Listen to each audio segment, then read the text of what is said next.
The smell of sweet hickory smoke usually meant home. But tonight, it was the scent of a funeral pyre. Grace stood frozen in the shadows of the alley, her lungs burning from the humid Tennessee air, watching the one man she trusted hand a thick, bulging folder to a figure in a blacked-out SUV. It wasn't just paper. It was the ink-stained heartbeat of her family's legacy, and it was being traded away like scrap metal. As the engine roared to life, the headlights cut through the gloom, catching the glint of a silver crane looming over her restaurant like a guillotine blade waiting to drop. A sudden, sharp crack echoed from the kitchen, the sound of wood splintering under a heavy boot. Grace lunged toward the back door, but the SUV screeched forward, missing her by inches and kicking up a blinding cloud of grit and gravel. Through the dust, she saw the Red Ridge logo glowing on a nearby billboard, a predatory red eye watching her world crumble. She reached for the heavy brass latch of her restaurant, only to find the metal searing hot and the faint, unmistakable hiss of an accelerant catching fire behind the glass. Everything she owned was being systematically erased, and the person holding the match was someone she had called brother. Grace Callahan wiped a smear of gray ash from her forehead with the back of her hand, leaving a dark, gritty streak across her skin that mingled with the salt of her sweat. The air in Franklin, Tennessee didn't just hang. It pressed against the lungs, a humid, suffocating blanket that turned the horizon into a shimmering, liquid haze. Inside the kitchen of Callahan's, the massive industrial fan groaned in its housing, a rhythmic, metallic heartbeat that did little more than churn the thick scent of smoked pork and the sharp, acidic tang of vinegar-based sauce. Grace stepped onto the terrace, her boots thumping against the weathered wood, and began adjusting the heavy oak benches. Even through the thick fabric of her heat-resistant pads, the wood felt like it had been sitting in a kiln, radiating a dry, punishing heat that made her squint. The sun was a relentless white eye in the sky, bleaching the red paint on the restaurant's sign and baking the fine Tennessee dust onto the windows she had scrubbed only an hour before. She moved mechanically, setting out wicker baskets of napkins, her ears tuned to the distant, comforting hiss of rendered fat dripping onto glowing coals. Tomorrow was the festival, the day the town lived for, and the giant smokers out back were already prepped to receive hundreds of pounds of prime brisket and shoulder. The interior of the restaurant offered a reprieve from the glare, though not the heat. Grace spread a long, yellowed list of suppliers across a scarred oak table, pinning the curling corners down with a heavy glass salt shaker. Beside her, the rhythmic, metallic rasp of steel against stone filled the room as Hank Davis sharpened a long-bladed carving knife. He moved with a practiced, steady hand, his eyes fixed on the edge of the blade. Grace pointed a calloused finger at the line for hickory charcoal, and Hank offered a short, decisive nod. "Double delivery confirmed," he muttered, his voice a low rumble that harmonized with the scraping of the stone. Grace felt the chronic tension in her shoulders loosen, replaced by a hum of anticipation that felt like a physical weight lifting.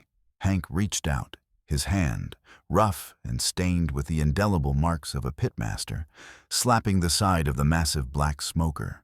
The hollow, metallic thud echoed through the room, sounding to Grace like the most reliable promise a man could make. She looked at the neat, orderly rows of spice jars she had prepared, each one a brick in the fortress she had built. Tomorrow wouldn't just be another festival. It would be the culmination of everything she had poured into these walls. A triumph of smoke and bone. The quiet confidence of the morning began to erode when Grace pulled the heavy leather-bound ledger from the shelf in her small, cramped office. The scent of old, high-acid paper rose to meet her, mixing with the lingering ghost of fried onions from the kitchen vents. She held a pencil poised over the expense column, but the graphite tip hovered, then trembled. The numbers, usually as predictable as the seasons, had begun to fray at the edges. She rechecked the invoices for the new refrigeration units, then the meat orders. But the final balance in the bank account was a gaping, hollow wound. It was as if someone had reached into the very guts of the business and ripped out a handful of vital organs. Cold, oily sweat broke out along her spine as her eyes caught a series of wire transfers, large, round numbers she had never authorized, flowing out to accounts she didn't recognize.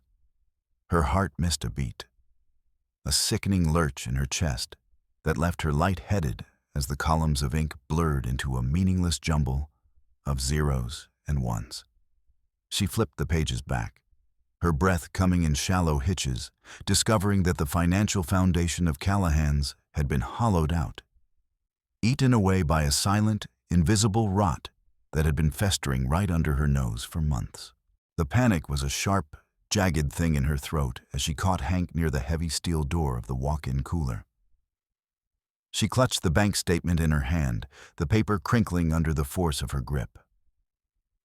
"Hank, look at this," she said, her voice sounding thin and unfamiliar to her own ears. She tried to catch his eye, stabbing a finger at the unexplained withdrawals, but Hank jerked his head away. He hoisted a heavy plastic crate of marinade, his muscles tensing as he moved with a sudden, jarring urgency that nearly clipped her shoulder. Grace raised her voice, the sound bouncing off the tiled walls, demanding to know where the money had gone. But Hank only grunted something about a faulty thermostat and the ice machine being on the fritz. He didn't stop. He accelerated his pace, disappearing into the white, swirling mist of the freezer. Grace stood alone in the narrow corridor, the chill from the open door biting at her skin. She watched his hand, the hand that had just promised her success, drumming a nervous, frantic rhythm against the door handle before he pulled it shut, vanishing into the cold. The silence of the hallway was broken by the frantic jangle of the bell above the front door. Grace pushed through the swinging kitchen doors, the wood slapping against her palms, and stepped into the main dining room. Through the large front windows, the view of the quiet street had been replaced by a nightmare of steel and primary colors. A convoy of massive, gleaming trucks with the bright red Red Ridge logo was idling at the curb, their diesel engines vibrating in Grace's very marrow. The floorboards beneath her feet hummed, and the glassware on the tables began a frantic, rhythmic dance. Outside, men in blindingly white hard hats stood over unfurled blueprints, their gestures sharp and predatory as they pointed toward the patch of earth directly in front of her restaurant. A massive yellow crane groaned, its hydraulic neck stretching toward the sky to hoist a steel I-beam that effectively sliced the view of the town square in half. Dust from the newly broken ground billowed up, a gray shroud that coated the windows and seeped through the door frames.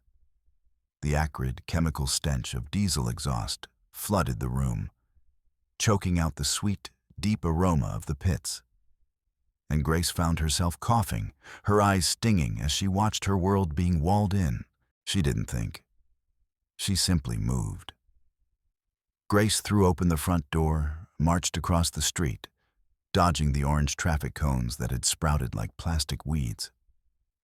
She stopped in front of a man wearing a crisp, expensive-looking vest, embroidered with the Red Ridge crest. He was leaning against a pickup truck, his face obscured by mirrored aviator glasses. Grace demanded they move the equipment, her voice rising over the roar of a jackhammer, pointing out that they were completely blocking the access to her parking lot. The man didn't move. He didn't even look at her directly, his gaze fixed somewhere over her shoulder. He let out a short, dry laugh that didn't reach his mouth. He spoke in a flat, clinical tone about inevitable progress and urban optimization, his words suggesting that Callahan's was nothing more than an inconvenient pile of old bricks in the path of a juggernaut. Grace felt a hot, pulsing anger throb in her temples. The man stepped closer, invading her space until she could see her own pale, distorted reflection in his glasses. He told her, with a chilling lack of emotion, that in a month's time, her quaint little grill would be nothing more than a memory beneath their new flagship food court. She retreated into the restaurant, slamming the door with such force that the old brass latch sheared off and clattered to the floor. "Hank!" she screamed, the name tearing at her throat. She needed a witness, a partner, anyone to tell her this wasn't happening. But the empty dining room offered no solace. She checked the pantry, then the locker room, but Hank's stained apron hung limply from its hook, a ghost of the man who should have been there. She ran to the back parking lot, her boots kicking up gravel. His battered old pickup was still there, parked crookedly near the dumpsters. But the cab was empty. A cold, prickly sensation crawled up her spine as she noticed the heavy steel back door was standing slightly ajar, swaying an inch in the hot breeze. She paused, holding her breath, listening for the sound of his voice or the clatter of a pan. But the building had fallen into a terrifying, unnatural silence.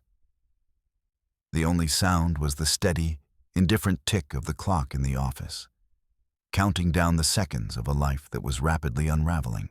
Grace stepped out into the alleyway, the shadows of the tall industrial dumpsters stretching out like long, dark fingers in the dying light of the afternoon. She caught a glimpse of movement, a flash of a familiar plaid shirt. It was Hank. He was hunched over, his shoulders drawn up to his ears, scurrying along the brick wall of the neighboring warehouse. He looked back over his shoulder, a furtive, panicked glance that confirmed everything Grace didn't want to believe. She ducked behind a stack of seasoned hickory logs, her heart hammering against her ribs like a trapped bird. She followed him, her steps silent on the packed dirt and gravel, keeping a careful distance as he turned into a narrow, debris-strewn passage between two buildings. In his arms, he clutched a thick, bulging accordion folder. Grace recognized it instantly. It was the archive. The technical cards, the temperature logs, and the original, handwritten secret recipes that had been passed down through 3 generations of Callahans. A chill that had nothing to do with the evening air washed over her as she watched him stop by a rusted trash compactor, his head darting back and forth as he waited for someone in the dark. She pressed herself against the rough, soot-stained brick of the warehouse, her breath coming in shallow gasps. A sleek black sedan with windows so dark they looked like polished obsidian glided into the alley, its engine a low, predatory purr. Grace watched, paralyzed, as the rear window rolled down.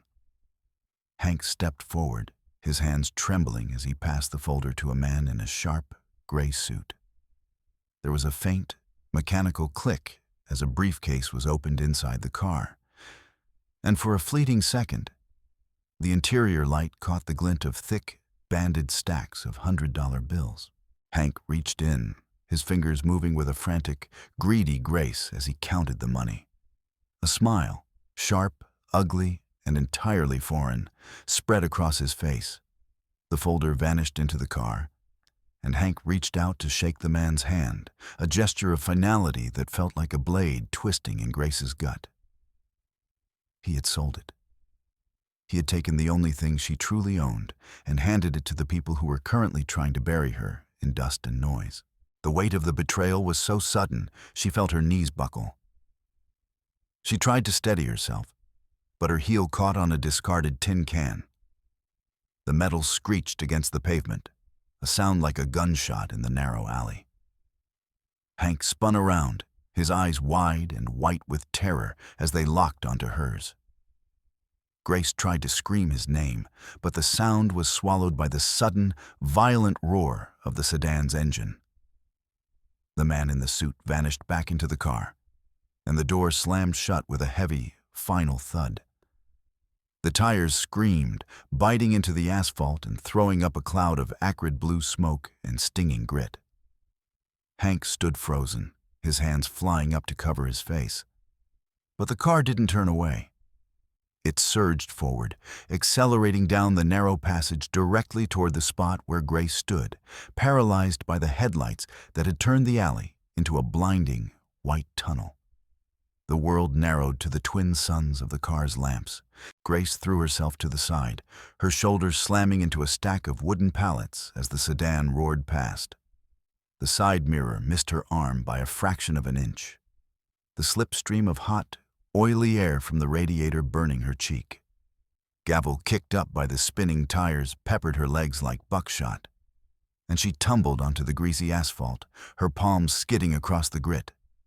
She lay there for a moment, the taste of copper and exhaust in her mouth, listening to the fading scream of the engine.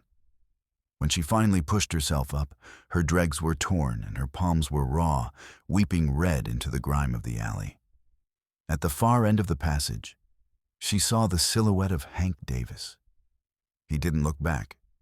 He didn't check to see if she was alive. He simply ran, his boots drumming a frantic, hollow rhythm against the pavement until the shadows of the warehouses swallowed him whole. Grace stood in the wreckage of her office, the air smelling of ozone and ruined history. The small floor safe, once hidden behind a stack of old cookbooks, had been brutally compromised. The steel door hung on a single, twisted hinge. The surrounding concrete shattered into a fine gray powder that coated the rug. She reached into the dark cavity, her fingers brushing against nothing but cold, empty air. The craft paper folder, the one her grandfather had used to record the exact proportions of cayenne, brown sugar, and apple cider vinegar, was gone.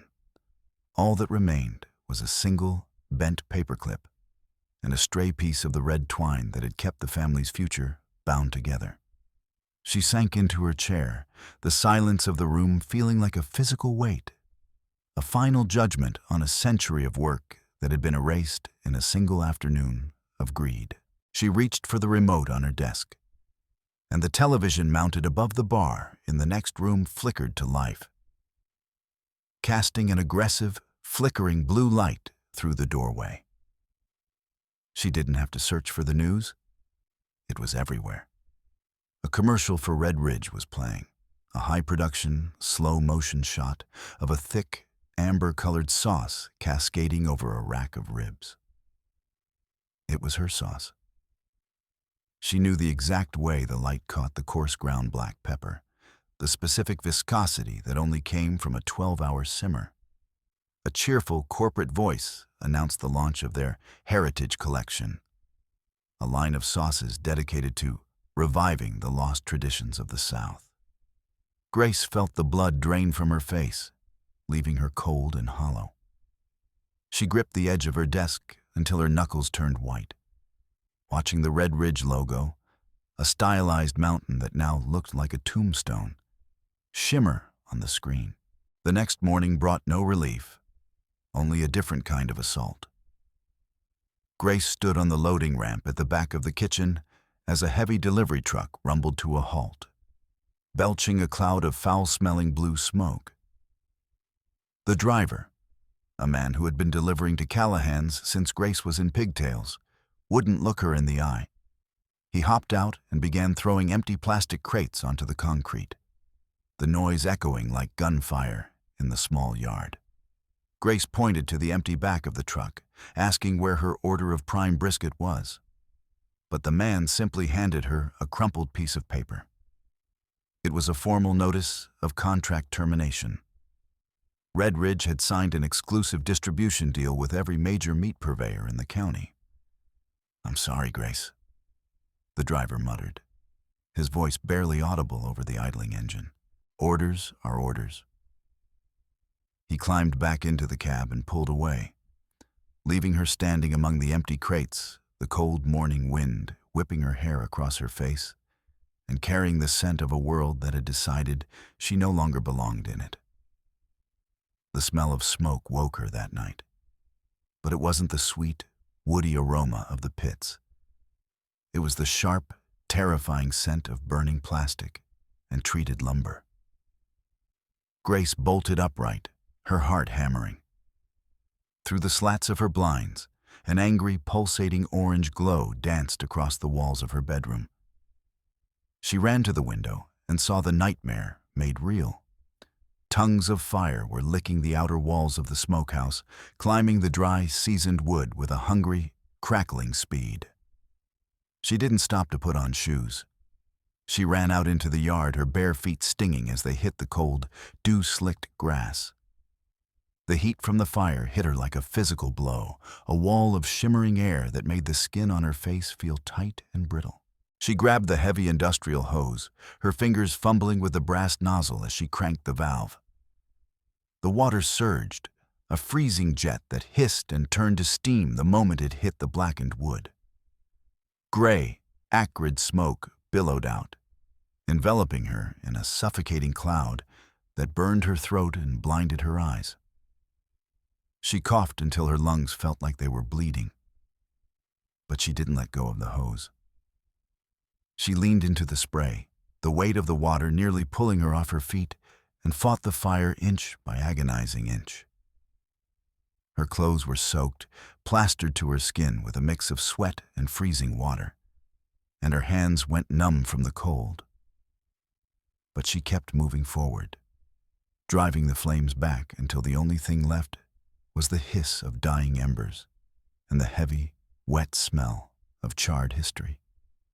When the last of the smoke cleared, Grace stood in the center of the ruins, her chest heaving. The smokehouse, the place where she had spent half her life, was a skeleton of blackened beams and sodden ash. As she turned to leave, a flash of bright color caught her eye, nestled in a pile of unburnt debris near the foundation. She knelt and pulled out a crushed metal canister. It was a 5-gallon gas can, and even through the smell of smoke, the sharp, chemical stench of high-octane fuel was unmistakable. On the side, a white stenciled label read, "Property of Red Ridge, Site 4." She ran her thumb over the letters, her skin smearing with soot, and felt a cold, crystalline fury replace the exhaustion. It wasn't just a business move anymore. It was war. She spent the rest of the night in the office, but the morning brought a new kind of paper trail. A courier arrived at dawn, handing her a thick envelope with a bank's return address. Grace tore it open, and her world collapsed again. Inside were loan documents, lines of credit she had never applied for, all bearing her signature. A perfect, chilling forgery that could only have been done by someone with access to her personal files for years. The total debt was astronomical, a number so large it didn't even feel like money anymore. It felt like a death sentence. A bright red stamp on the final page gave her 48 hours to settle the balance or face immediate foreclosure. She felt the room begin to spin, the walls of the restaurant she loved closing in on her like the jaws of a trap. She walked out onto the front porch to clear her head, but the view was even worse. A crowd had gathered across the street at the Red Ridge construction site, where a temporary tasting pavilion had been set up. Grace saw people she had fed for 20 years, the mayor, the high school football coach, the librarians, standing in a long, winding line. They were holding small plastic cups of the heritage sauce, laughing and chatting as if they weren't participating in a funeral. She saw Mr. Miller, a man who had sat in the same corner booth every Friday for a decade, licking his fingers with a look of pure contentment. One of the Red Ridge promoters, a young woman in a bright red polo shirt, caught Grace's eye and offered a pitying plastic smile before turning back to the crowd. The betrayal of the town hurt more than the fire. It was a slow, dull ache that suggested the roots she thought she had were nothing more than shadows. A crunch of gravel behind her made her spin around. Hank Davis was standing by the back door, looking like a man who hadn't slept in a week. His clothes were stained and his eyes were bloodshot, darting nervously toward the street. He started talking before she could open her mouth, a frantic, stumbling explanation about how the debts were already too high, how he was trying to save what was left, and how selling the recipe was the only way to keep her from going to prison for the loans. Grace listened to the lies, watching the way his hands shook and the way he couldn't look her in the eye for more than a second. Then she saw it. A new, expensive leather wallet peeking out of his pocket. That small, vanity-driven purchase was the final proof. He hadn't done it for her. He had done it because he was tired of being the man behind the woman, and Redridge had offered him a way out. Grace didn't scream. She didn't cry. She stepped forward with a sudden, violent grace, grabbing Hank by the collar of his jacket and slamming him back against the brick wall. "Get out!" she hissed, her voice a low, terrifying rasp. Hank tried to stammer something else, but she shoved him toward the street, her finger pointing toward the Red Ridge Pavilion. "Go to your masters, Hank. Go tell them you did a good job." She watched him stumble, his face pale and pathetic, as he backed away toward the road. She didn't wait for him to leave. She stepped back inside and slammed the heavy oak door, the sound echoing through the empty restaurant like a gavel. She leaned her back against the wood, listening to the sound of his retreating footsteps, and for the first time, she felt the true, terrifying weight of being completely alone. The final blow arrived an hour later in the form of a man in a gray suit carrying a leather attaché case. He didn't say much, just handed her a folder embossed with the Red Ridge legal seal. It was a cease and desist order, backed by a preliminary injunction. Because they now owned the intellectual property of the Callahan recipes, Grace was legally barred from using her own name, her own branding, or even the specific spice blends that defined her menu. If she attempted to sell a single rib at the festival under the Callahan name, they would sue her for damages that would bankrupt her 10 times over. Grace looked at the document, then at the empty dining room. And for a moment, she thought about just walking away. But then she smelled the lingering scent of smoke on her own skin, and she knew she wasn't done. Grace stood in the center of her kitchen, the silence of the room punctuated only by the occasional, distant roar of a bulldozer from across the street. She held the legal document in her hand, the heavy, cream-colored paper feeling like a shroud.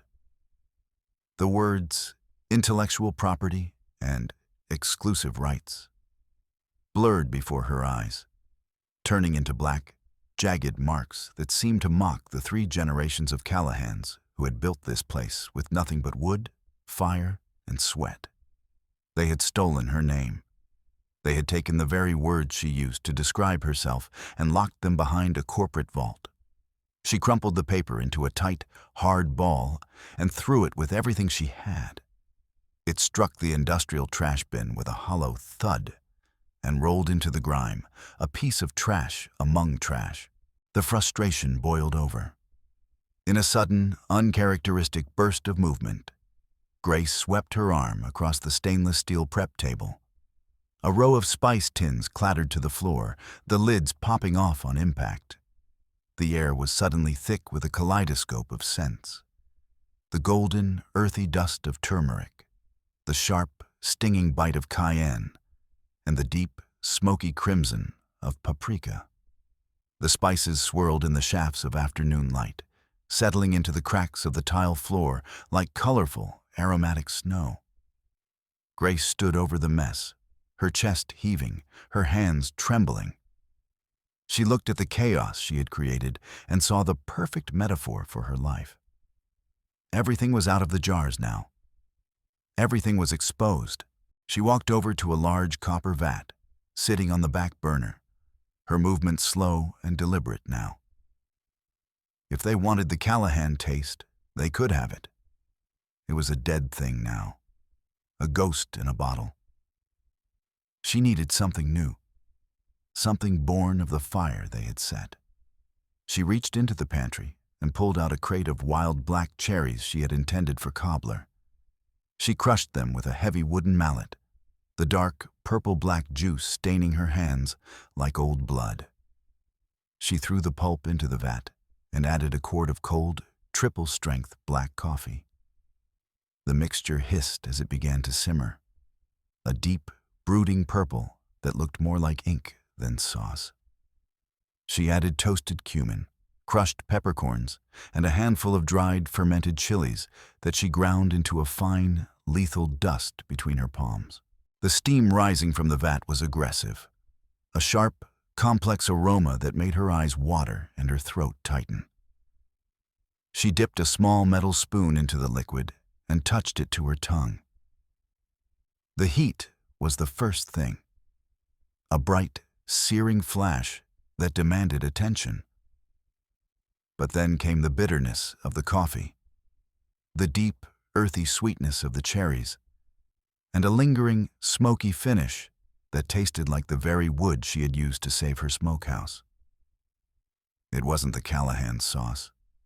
It was something harder, colder, and far more dangerous. It was the taste of a woman who had nothing left to lose. She looked through the front window and saw the final act of desecration. Hank Davis was standing on a hydraulic lift, directing a crew of men as they unbolted the massive wooden sign from the front of the restaurant. The sign, a hand-carved slab of oak that had weathered 50 Tennessee winters, groaned as the bolts were torched away. Grace watched as the letter C was pried loose, the wood splintering and screaming. Hank didn't look at the restaurant. He looked at his clipboard, his face a mask of professional indifference. The sign was lowered into the back of a waiting truck, disappearing into a pile of scrap. Grace touched the glass of the window, her fingers tracing the empty, pale outlines on the brick where her name used to be. The house was nameless now. It was just a building. The backyard was equally desolate. The towering stacks of seasoned hickory and oak, fuel she had spent years curing, were gone. The Red Ridge safety inspectors had hauled it all away, claiming it was a fire hazard, leaving only deep, muddy ruts in the earth where the trucks had backed in. Grace walked to the center of the empty space, her boots sinking into the muck. The air felt thin and empty without the scent of the wood. She looked at the blackened, skeletal remains of the old smokehouse and saw a few charred beams that hadn't completely turned to ash. They were pieces of the very structure that had burned, soaked in decades of rendered fat and hickory smoke. She knelt in the dirt and began gathering the charred fragments. Her hands turned black instantly, the soot staining her cuticles and under her nails. She carried the heavy, blackened wood into the kitchen and fed it into the small, auxiliary smoker that had survived the fire. She struck a match and watched the flame catch on the old, grease-soaked timber. The smoke that emerged was thick and blue, carrying a scent so concentrated it felt like a physical presence in the room. It was the smell of the past being consumed to fuel the present. Night fell, but Grace didn't sleep. Across the street, the Red Ridge Pavilion was a riot of neon and synthetic music. She could see Hank through the glass-walled VIP section, wearing a pristine white chef's coat with the Red Ridge logo embroidered in silver. He was holding court, laughing with a group of investors, a pair of gleaming silver tongs in his hand, as he served up slices of meat that looked as perfect and soulless as a photograph in a magazine. He looked like a king in a plastic castle. Grace looked down at her own hands, stained with cherry juice, soot, and spice, and felt a grim sense of satisfaction. She spent the pre-dawn hours working in a fever. She had used the last of her cash to buy 3 prime briskets from a small, independent farm 2 towns over, bypassing the corporate-controlled distributors. She rubbed the meat with her new dark spice blend, her fingers working the grit into the grain of the beef. She placed them in the smoker and sat on a low stool, watching the temperature gauge. Every hour, she added more of the charred, salvaged wood, the smoke curling around her like a protective shroud. The sun rose on the day of the festival. and the town square began to fill with tourists and locals. The air was a cacophony of sounds. The bright, brassy notes of a marching band, the screams of children on the tilt-a-whirl, and the relentless, upbeat announcements from the Red Ridge loudspeaker. Grace's phone sat on the counter, vibrating with a frantic, buzzing energy. She didn't have to look to know it was the lawyers. She picked it up, feeling the cold glass against her palm, and walked to the back door. With a single, fluid motion, she smashed the phone against the concrete step. The screen shattered into a web of silver lines, and the buzzing stopped. The silence that followed was the most beautiful thing she had heard in weeks. She backed her old, rusted-out Chevy pickup to the rear of the kitchen. With a series of heavy chains and a winch, she hoisted the blackened, soot-stained smoker onto the bed of the truck. It looked like a piece of industrial wreckage, a dark, hulking shape that stood in stark contrast to the gleaming, chrome-plated rigs of the other competitors. She climbed into the cab and turned the key. The engine groaned, coughed a cloud of blue smoke, and then settled into a rough, uneven idle. Grace drove slowly through the crowded streets, the truck's suspension groaning under the weight of the iron smoker. People stared as she passed. A woman with soot-streaked hair and a stained apron, driving a truck that looked like it belonged in a scrapyard. She didn't look at them. She kept her eyes on the road until she reached the very edge of the festival's competition row. She didn't have a permit for the square itself, and the security guards moved toward her, their hands on their radios. But Grace didn't stop. She drove the truck onto the sidewalk, the tires jumping the curb with a jarring thud, and parked it directly across from the Red Ridge Pavilion. She hopped out and unlatched the back of the smoker. A thick, rolling cloud of dark, cherry-scented smoke billowed out, catching the midday breeze and drifting directly into the path of the crowd. It was a scent that demanded attention, complex, wild, and entirely unlike anything else in the square. Hank Davis appeared at the edge of his pavilion, his face turning a shade of pale that matched his white coat. He looked at the truck, then at the crowd that was already beginning to drift away from his line, drawn by the strange, hypnotic aroma of the charred wood and black cherries. Grace stood by the tailgate of her truck, her arms crossed over her chest, the heat of the smoker at her back. She didn't need a sign. She didn't need a name. She just stood there in the smoke, waiting for them to come to her. The sun was a white-hot hammer, beating down on the asphalt of the Franklin Town Square until the air seemed to shimmer with the scent of hot tar and rendered fat. Grace Callahan stood at the back of her truck, her boots planted firmly on the stained metal of the tailgate. She could feel the heat from the smoker behind her, a steady, pulsing radiation that seeped through her clothes and into her skin. Across the way, the Red Ridge Pavilion was a masterpiece of corporate efficiency. Cool misting fans, digital displays, and a small army of servers in matching uniforms. But the crowd was beginning to shift. People were turning their heads, their noses wrinkling as the dark, complex scent of Grace's cherry and coffee smoke drifted over them, cutting through the heavy, sugary smell of the commercial sauces like a knife.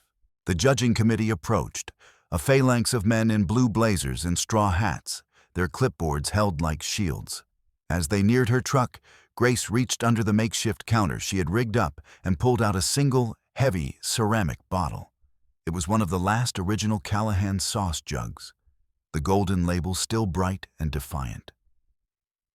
Hank Davis, standing less than 20 feet away at his own gleaming counter, froze. He leaned forward, his eyes narrowing as he recognized the bottle. The very thing he had sold to the corporation. The recipe he thought he had buried. Grace didn't look at the judges. She looked at Hank. She held his gaze as she took the bottle, uncorked it, and slowly, deliberately, turned it upside down over the iron grating of a nearby storm drain. The thick, amber liquid, the heritage of her family, glugged out in a steady stream, disappearing into the dark, oily depths of the sewer. Hank made a sudden, aborted movement, his hand reaching out as if to catch the liquid, his face a mask of pure, unadulterated shock. Grace watched the last of the sauce swirl away into the muck. Then she let go of the bottle. It shattered against the pavement at the edge of the drain, the ceramic shards glinting in the sun. The old Callahan's was dead. There was no going back. She turned to the lead judge, a man with a weathered face and eyes that had seen 40 years of barbecue contests. She held out a heavy oak board, the wood dark and stained. On it lay a single, massive slab of brisket. The meat was a deep, mahogany black, the edges crusted with a bark that looked like obsidian. She had drizzled it with her new sauce, a dark, brooding purple that looked like a bruise and smelled like a forest fire in an orchard. The aroma was intense. The bitter punch of the coffee, the tart sweetness of the cherries, and the lingering, primal scent of the charred smokehouse wood.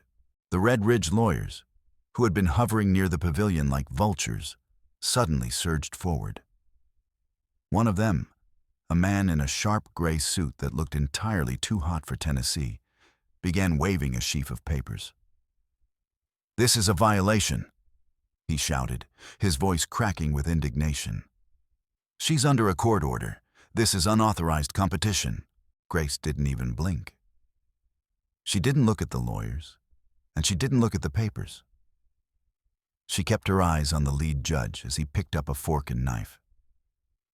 The crowd pressed in, a wall of people who had fallen silent, the only sound the distant, upbeat music from the Red Ridge speakers that now felt strangely out of place. The judge sliced into the meat. It parted like butter, the interior a perfect, vibrant pink, the juices running clear and dark. He took a bite, his eyes closing as he chewed. The lawyers continued to rant, their voices a shrill, frantic background noise that the judge seemed to tune out entirely. He took another bite, then another, his head nodding slowly. Grace stepped toward the edge of the truck, where a local news reporter was standing, her cameraman struggling to keep the lens steady in the heat. The reporter was holding a microphone with a large, fluffy windscreen. Before the girl could even ask a question, Grace reached out and took the microphone from her hand. Her fingers were stained black with soot, leaving dark marks on the silver handle.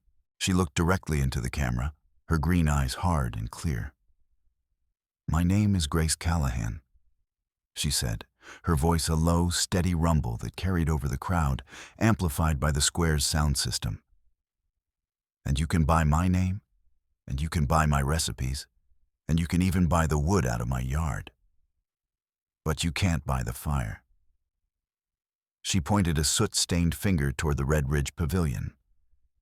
"They're selling you a ghost in a bottle. They're selling you something that was stolen in the dark. But this," she gestured to the smoking iron behind her, "this is what happens when you try to burn someone out. You just end up making them stronger." The silence that followed was absolute. Then, a single person in the back of the crowd began to clap. Then another. Within seconds, a roar of approval went up, a sound that shook the very windows of the town square. Grace handed the microphone back to the stunned reporter and turned back to her smoker. Hank Davis was white as a sheet. He looked at the judges, who were now pointedly ignoring the Red Ridge samples on their table, their focus entirely on the charred board in front of them. The lead judge leaned over and whispered something to his colleagues, and they all nodded in unison. Hank reached for his own collar, his fingers fumbling with the top button of his pristine white coat, as if he were suffocating. He looked at the camera, then at the crowd, and he saw the same thing Grace did. The people of Franklin were turning their backs on the misting fans and the digital displays. They were moving toward the truck, The tension in Hank finally snapped. He grabbed the microphone from his own counter, his movements jerky and frantic. "It was a business deal," he screamed, his voice echoing harshly through the square, a piercing squeal of feedback making the crowd wince. "She was going to lose it all anyway. I was the one who kept the books. I was the one who did the work." He was rambling now, his words tumbling out in a desperate, pathetic stream. He talked about the loans, the secret meetings in the alley, the money he had taken to secure his future. He was confessing to the whole town, his face a mask of sweat and desperation, while the red light of the television camera stayed fixed on him, capturing every second of his collapse. Two men in dark suits, Red Ridge security, tried to move in, grabbing Hank by the elbows to pull him away from the microphone. But the crowd wasn't having it. A group of local farmers, men with arms like tree trunks and faces like granite, stepped into the way. They didn't say a word. They just formed a solid, immovable wall between the security guards and Hank. The guards hesitated, looking at the sheer mass of the men in front of them, and then slowly backed away, retreating toward the safety of their pavilion. The results were announced an hour later. By the formal rules of the festival, rules that favored the established entries and the corporate sponsors, the gold trophy went to Red Ridge. The manager, a man who looked like he wanted to be anywhere else on earth, stepped up to the stage to receive the cup. He held it up, but the only sound from the crowd was a long, low hiss of derision. People turned away, their backs to the stage, as they lined up at Grace's truck. Grace didn't care about the trophy. She was too busy. She was slicing meat as fast as she could, her hands moving with a rhythmic, mechanical precision. People were pressing money into her hands, crumpled 5s and 10s and 20s, laying them on the hood of the truck until it was covered in a green carpet of cash. They weren't just buying food, they were taking a side. Late in the afternoon, as the shadows began to stretch across the square and the heat finally started to break, Grace reached into the cab of the truck to find a clean towel. She stopped when her hand hit a familiar texture.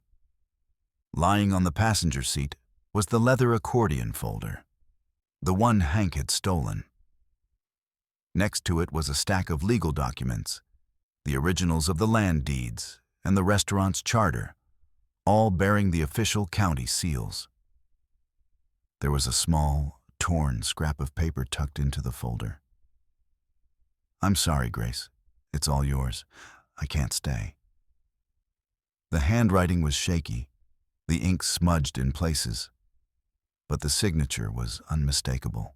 Grace looked out the rear window. In the distance, at the very edge of the square where the highway began its long climb into the hills, she saw a lone figure. Hank was walking away from the lights, away from the music, his white chef's coat a pale, ghostly shape in the twilight. He stopped by a large green dumpster and, with a sudden, violent movement, ripped the coat off and threw it inside. He stood there for a moment in his undershirt, his shoulders slumped. And then he turned and began to walk again, his silhouette slowly disappearing into the deepening blue of the Tennessee night. Grace sat in the cab for a long time, the weight of the folder in her lap. She had won. The restaurant was hers, free and clear, and the Red Ridge Corporation was already packing up, their heritage line a poisoned brand before it had even launched. But as she looked at the empty seat beside her, she didn't feel like a victor. She felt like a survivor. She looked at the empty spot where her friend used to be and realized that the fire had consumed more than just wood and paper. She started the truck, the engine's rough idle the only sound in the quiet cab, and began the slow drive back to the nameless building that was once again her home.